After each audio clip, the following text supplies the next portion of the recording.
Hello and welcome to the semifinal coverage of Grand Prix Atlantic City. I'm Brian David Marshall, joined by Jacob Van Lunen, and we are watching Alexander Hayne there on your right. He is a recent Grand Prix champion of Grand Prix Krakow, and he's facing off against Jacob Wilson. He won Grand Prix Chicago. He's got a couple Pro Tour top 8s. So Alexander Hayne, of course, a Pro Tour champion as well. And these two guys, both Canadians, both in the midst of hunting down, in addition to gold and platinum and all that other good stuff, looking to secure berths at the World Magic Cup, looking to secure seats at the World Championship.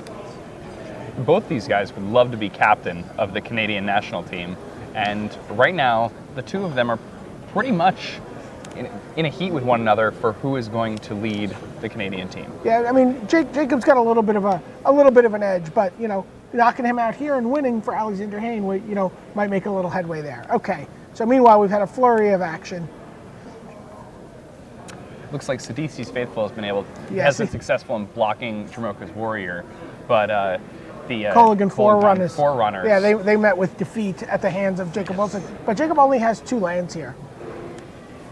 And Summit Prowler is going to require a little bit more from Jacob Wilson's deck, but I believe he has Encase in Ice. I believe he has a main deck Encase in Ice. So this is something Marshall was talking about that Owen had suggested, that Owen Turtenwald, of course, that Encase in Ice is very much a main deck playable card in this format, just because the upside of it's so high. It hits so many different decks, or it's going to hit something. There's an Abzan Sky Captain. Still no third land for Jacob Wilson. He's really been holding his own here. I mean, he's still at 20. He just found a Youthful Scholar, a really powerful card. But, he needs to double his mana to just put it into play. There's Hayne with his 6th mana. And a Shockmaw Dragon. That's going to change things quite a bit. Yeah. And we watched Alex play his quarterfinal match against Luis Scott Vargas. His deck has quite a few stinkers in it. Jacob also with a couple stinkers. We've seen Raksasha's Disdain. You know what? That's not an accident that's in Jacob Wilson's deck. It's a card he likes. That's a card he likes, and that's a card he plays quite a bit. I was talking to Matt Costa about it, and he said, yeah, he really jams that card in there. He's not ashamed to play that card at all. Meanwhile, Wilson is just under siege here. 2 mana. This just doesn't end well for him no matter what. You can't really do much when you're this far behind in lands, and he's really going to hope to do better in games 2 and 3. I think Wilson does have the superior deck in this matchup, but winning 2 games on the trot isn't the easiest thing. So it's looking like that's going to be the case. He blocks the Dromoka Warrior, but the Shockmaw Dragon does 1 to finish it off.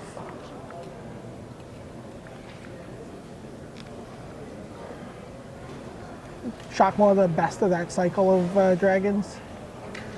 I think it's pretty matchup dependent. I think I think Shockmaw may be the best. Now that we have many more dragons too, it combos really well with additional copies. Yeah, but just out of that cycle. Okay, well there you go. Jacob Wilson scoops up his cards, never finds a third land, while Alexander Hayne is casually casting dragons on the other side of the table. So let's pick up the Christian Calcano versus Brian Gottlieb match. And there you see Mastery of the Unseen. There you see a Silumgar Butcher and a dead creature in Gottlieb's yard. But there's another Sabertooth Outrider at the ready. So tell us a little bit about Brian Gottlieb's deck. Brian Gottlieb was playing a fairly aggressive red-green deck. I think his deck may be the second best deck in this top 8, looking through the bunch just at first glance. He has a lot of good removal. He has Balin Dragonfire, Hunt the Weak, things like that. But unfortunately, he's against what I think is very easily the best deck in this top 8. Christian Calcano, there you see Hidden Dragon Slayer. Flips up a Hidden Dragon Slayer, yeah. That's a powerhouse. Takes down another Sabertooth. Yeah, gains a little life in the process, too. Yeah, Mastery of the Unseen, one of the premier rares of Fate Reforged. So good. I love Fate Reforged so much more now that you get past things like Mastery of the Unseen and Outpost Siege. 2 things that have happened to Christian Calcano in drafts today. And Mastery of the Unseen is very, very premium. Yeah, there were a group of players on the rail watching Calcano's match, and they're like, there's no way I would have passed that. I just don't pass it ever. What, mastery? Yeah, mastery. Yeah, I think that's fair. It's definitely in the running for best rare in Fate Reforged when you're talking limited cards. So here's a Frontier Mastodon, but we got another creature coming down off the top of the deck. They're all top decks. Master of the Unseen. Oh, you had to spend a card on yours? I don't have to spend a card on mine. Yeah, I'm almost at that critical 8th mana. Okay, blocks the Silmgar Butcher. Is this an artful maneuver? Yeah, artful maneuver. That's going to be the game for Brian Gottlieb. He's like, I've had enough. And that's respectable. I mean, Calcano's deck is really impressive, especially when he's able to have that Mastery of the Unseen there, and Mastery of the Unseen flipping into Hidden Dragon Slayer, Yeah. taking things out. I mean, I would be pretty confident if I were Calcano, especially if I had a glimpse of my opponent's decks at this point. Yeah, third pick Master of the Unseen for him in Fate Reforged. Wow. And that's a gift. Yeah, I mean, and he had gone Soul Summon's late form already. His first 2 picks in that pack. We're noting red very overdrafted. Oh, there were 4 different players playing very heavy red decks in this top 8. Yeah, the only one of them to penetrate to the semifinals was Alexander Hayne, and his deck is. Oh no, we just saw Brian Gottlieb red green. Oh yeah, Brian Gottlieb. I'm sorry, is also red green. Brian Gottlieb actually, he seems to have the best of the red here of the players here in the top 8. All right, looks like Jacob Wilson is going down to 6 here.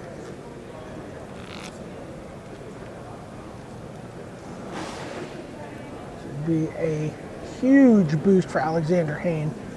Well, I'm not sure how many more Grand Prix finishes he can actually support. Yeah. He's reaching his cap.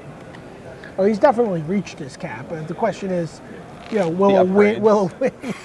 It basically needs a win or a finals, I think, to make a real nudge in his numbers. Jacob, on the other hand, hasn't really filled out the Grand Prix resume for this year yet. No. He's got a little names, but he's done okay.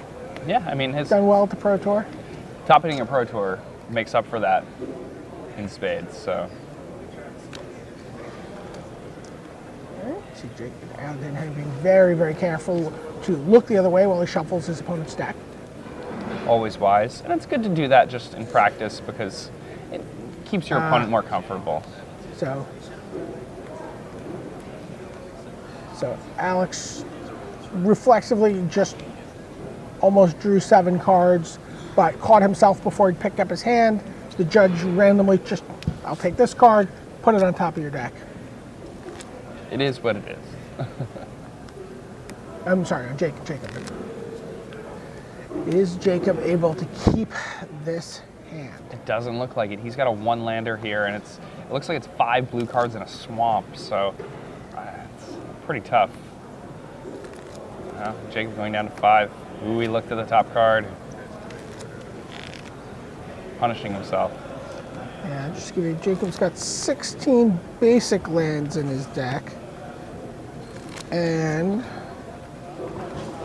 a Dismal Backwater. So it looks like he's just playing 17 lands here. Alexander Hayne, known as King of the North by many. Yeah. I mean, defending his title of King of the North here quite handily as Jacob goes down to 5 stars. He's extended the north south down to he's made it past the wall. Yeah. Yeah, this is the first of top 8 in the United States Grand Prix. Is that what they said? Yeah, I mean, he's won a Grand Prix in Europe, he's won a Grand Prix in Canada, and he's won a Grand Prix in Japan, but never in the US. That's crazy. We've somehow repelled him for this long. No longer, though. So last week, 2 Grand Prix, 2 hometown heroes. Lucas Siao won in Toronto. Paulo Vitor Dama de Rosa won in Brazil, in Sao Paulo. So, it's really up to the other end of this bracket to defend, the home turf, Brian Gottlieb or Christian Calcano. So Wilson kept 5 and played an island. Lightning Berserker there for Alex Hayne coming in. super hot. Alex has definitely been janking up in this draft format quite a bit. He's had some pretty aggressive decks.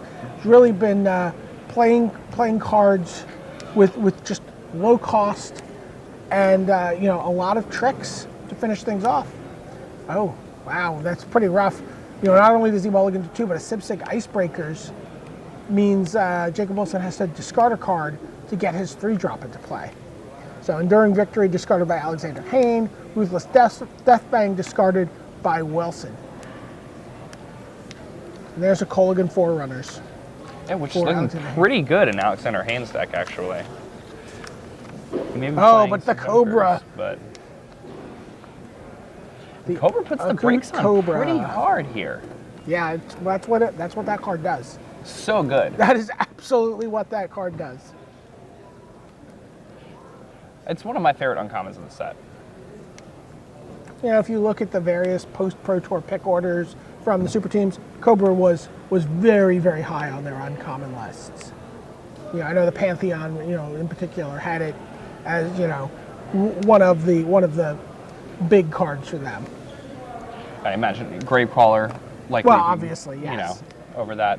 Perhaps Youthful Scholar over that, but I don't know if much else. I don't even know if Youthful Scholar is really accepted as a pick over Akud Cobra. Akud Cobra might just solidly be the second best uncommon in the set. Wow. Okay, meanwhile, Alexander Hayne continues to deploy his forces, adds an Abzan Sky Captain to the air, and it is going to eat a vial of Dragonfire, and the Lightning Berserker becomes a 3/3.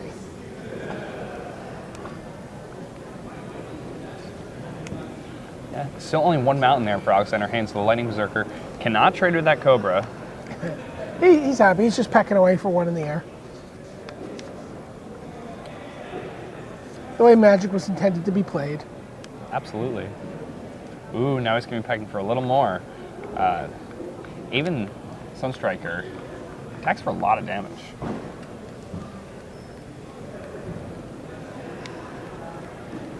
And slowly but surely building up his Forerunners. His Forerunners now a 4/3. Trample. There's your Youthful Scholar. That card could help Jacob get back into this game in terms of cards. It's especially strong when you exploit it. Yeah, absolutely. Okay. Can Alexander Hayne close this game out? Wow. Plays an Aven Tactician. And pumping the double strike flyer here, pretty strong. Means the Sunstriker now attacking for 4 a turn. Yeah, gets in for 5 in the air. Things are looking a little desperate here for Jacob Wilson. But he has a Silmgar Butcher. That's about as good as it gets here.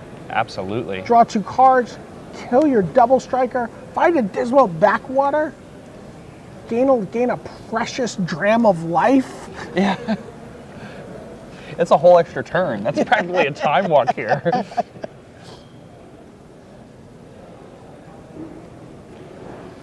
Alexander Hayne has 2 flyers. Nothing in the air for Jacob Wilson.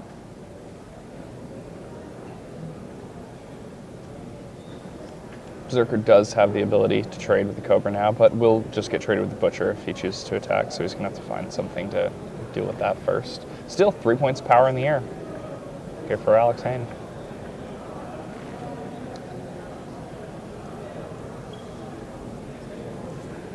Wilson not out of the woods yet, but doing a pretty good job coming back from this mulligan to 5. This is pretty good from mulligan to 5 and an Icebreakers. Yeah. There you get a look at the Pro Tour Avacyn Restored Champion. He's got Sarkhan's Rage for the Cobra. And everybody comes in.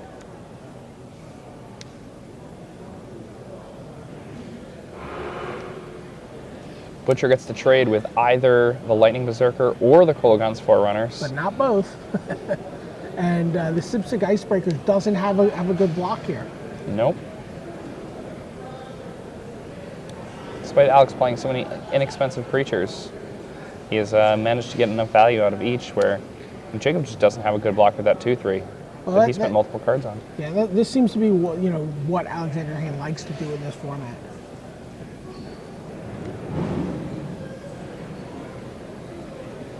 Get his opponents to mulligan to 5. No. I'm joking.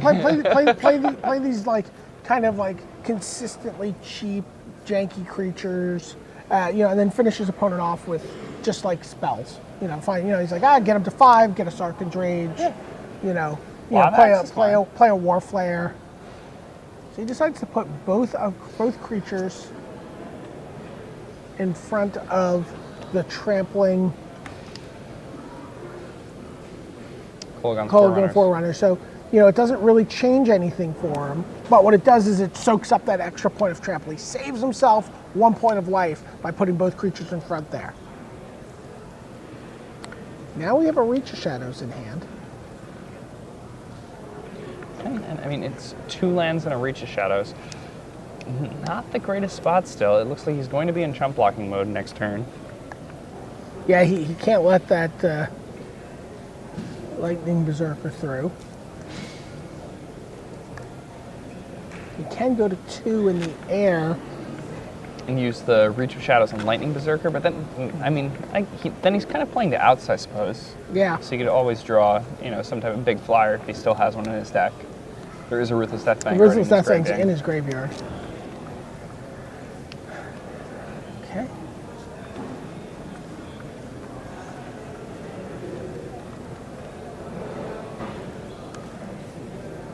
Ooh. And it's Berserkers. What is the second word in the card? It gives all attacking creatures double strike. So Berserker's Onslaught from yeah. Alexander Hayne, and Jacob Wilson just has to kill a creature, put a creature in the way. He draws his card, he extends it. Alexander Hayne wins. He advances to the finals of Grand Prix Atlantic City. And you know what? Breathes a little closer to Jacob Wilson in terms of their race for all the various titles. And there you get a look. Alexander Hayne, our first finalist over Jacob Wilson. I know that Brian Gottlieb and Christian Calcano are going to Game 3. So Brian Gottlieb evened things up. And we'll find out, can one of these two Americans defend the home turf from the Canadian Alexander Hayne? I think both of their decks are reasonably strong here. Christian Calcano, I think he has the best of it, but Brian Gottlieb has 4 copies of Saber-Tooth Outrider. Yeah, and that card was too much for Calcano to deal with. Outriders and Stampeding Elk Herd were really the formula there. And that's a nice combination, that first strike and the trample. Yeah, now, Calcano does have a fair amount of removal. He's a Merciless Executioner. He has a Reach of Shadows. He has Ultimate Price. We saw the Hidden Butchers. The Pair of Butchers. We saw the Hidden Dragon Slayer. So, he can do some work. Mastery of the Unseen is pretty good. Yeah, Mastery of the Unseen. Deal 2 damage to target attacking creature. Yeah, Mastery of the Unseen, he can just get out of range of whatever Gottlieb's doing. Absolutely. The card lets you absolutely ignore your opponent in a lot of situations. The board gums down, and then he flips a Hidden Dragon Slayer with 5 or 6 creatures. Kill your best creature. Gain 5. Gain 5. Now I have this lifelinker. Yeah. It's hard to deal with. Brian Gottlieb with red-green versus Christian Calcano with white-black.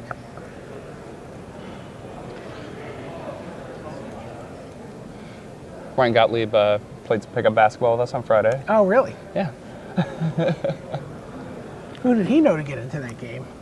Ferrando. Oh, okay. Yeah. There you go.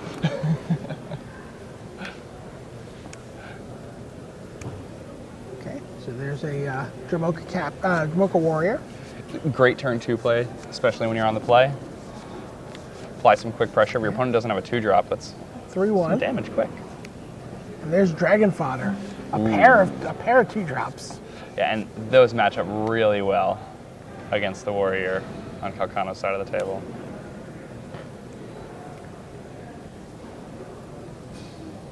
Dragon Fodder in general matches up well against Calcano's deck. He has a lot of X1s. as does Hain. So Dragon Fodder seems like a pretty good card. Card's through the semis and been, finals. been spectacular for me every time I played it. You know, you end up finding all these different uses for it. Okay, here's a Sandcrafter Mage, and now pair 2 toughness creatures on turn 3.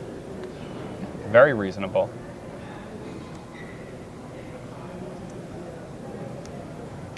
And a Colossadon Yearling for Brian Gottlieb. Another great card against Christian Calcano's deck.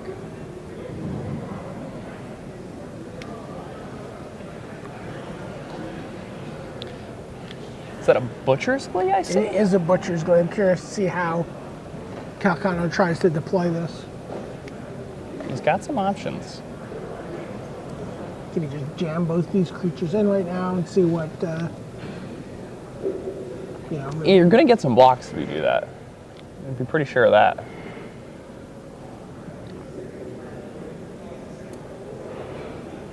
See how it shakes Also out. thinking about, you know... Oh, here we go. I like it. Sends them both in.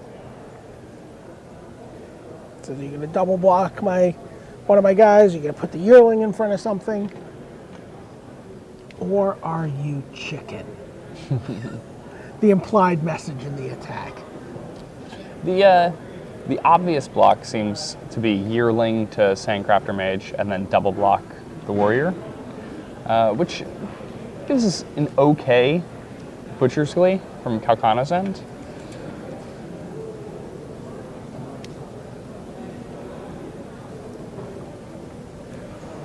If Gottlieb does decide to get fancy, though, if he tries to sniff out a trick, then...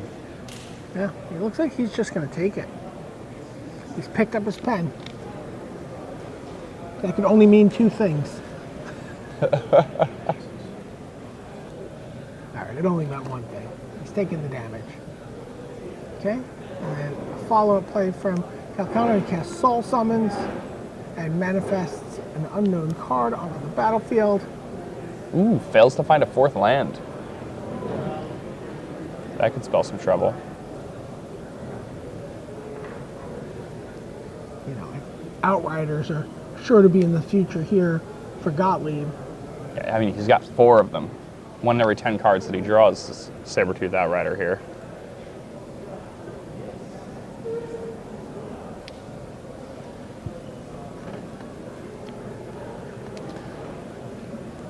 There's 1 and 4. Especially deliberate here with each of these plays. Kano's going to need to find a 4th land if he wants to catch up. And there is the Outrider. Formidable is on.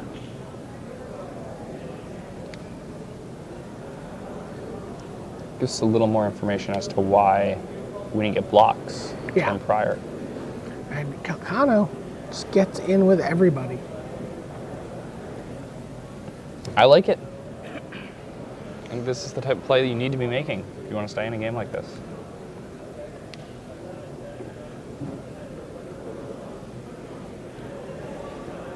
All right, 2 creatures in front of Jamoka Warrior.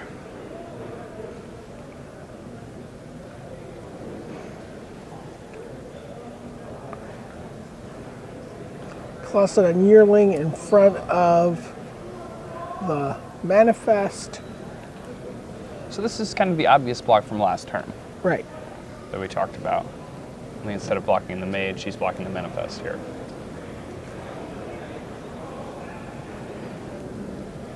Calcano plays an artful maneuver. He gets in for 2. He kills the Colossadon. He trades with the Dragon Fodder. Essentially a 1-for-1. Still has Sandcrafter Mage and a Manifest on the board. Still has 3 lands too. So in comes the Outrider.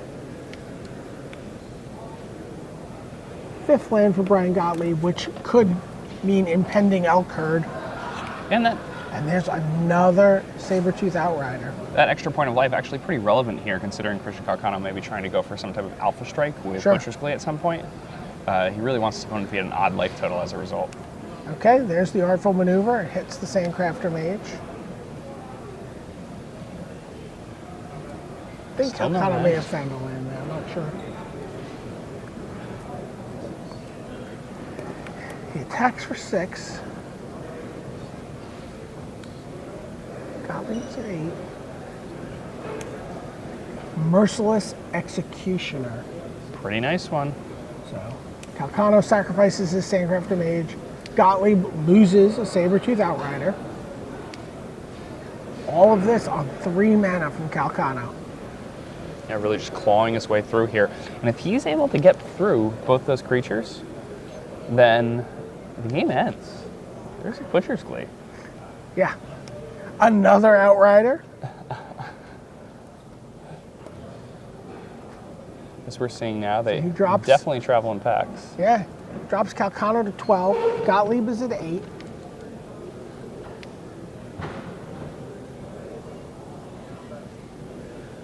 Calcano attacks with both.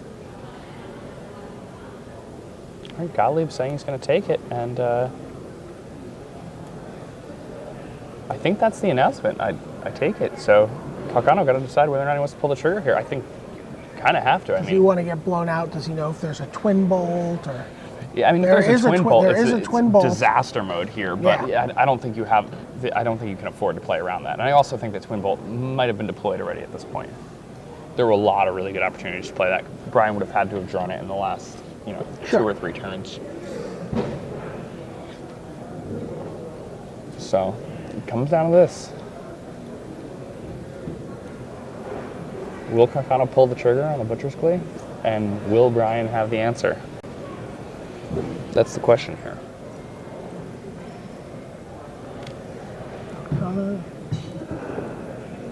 And he didn't block here. I mean, is the Sabertooth Outrider blocking the Merciless Executioner?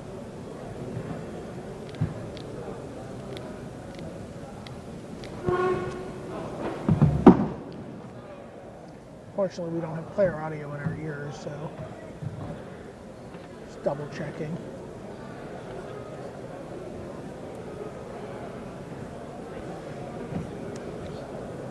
Goes for the Butcher's Glee.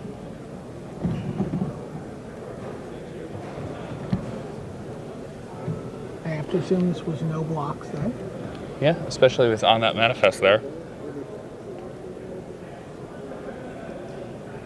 And it looks Yeah, like there were no blocks. So this Looks is like this this is is it. Calcano going, do you have a twin bolt, or do I do 8 damage to you here? yeah. He shows him his hand. Christian Calcano, just on 3 lands, manages to find a little bit more than 20 damage to take down Brian Gottlieb. Exactly 20 But, damage. well, a little more than 20 damage, because Gottlieb played a gain land there. Oh, you're right. You're right. So not the best showing for Christian Calcano's deck in terms of his best card showing up, but he made it work. He was very aggressive. Yeah, I mean, played that game beautifully, really just worked his way through. We noticed that when his opponent gained that 1 life, his opponent went to an even life, went to an even life total, then it made the Butcher's Glee precisely not enough. The Merciless Executioner, that upgrading that 2 power creature into a 3 power creature, making it exactly enough on the right turn so that the Butcher's Glee could be an alpha strike. We saw the play ahead of time. It's exactly what Calcano had to do, and he was able to push through, even though his deck didn't come to play.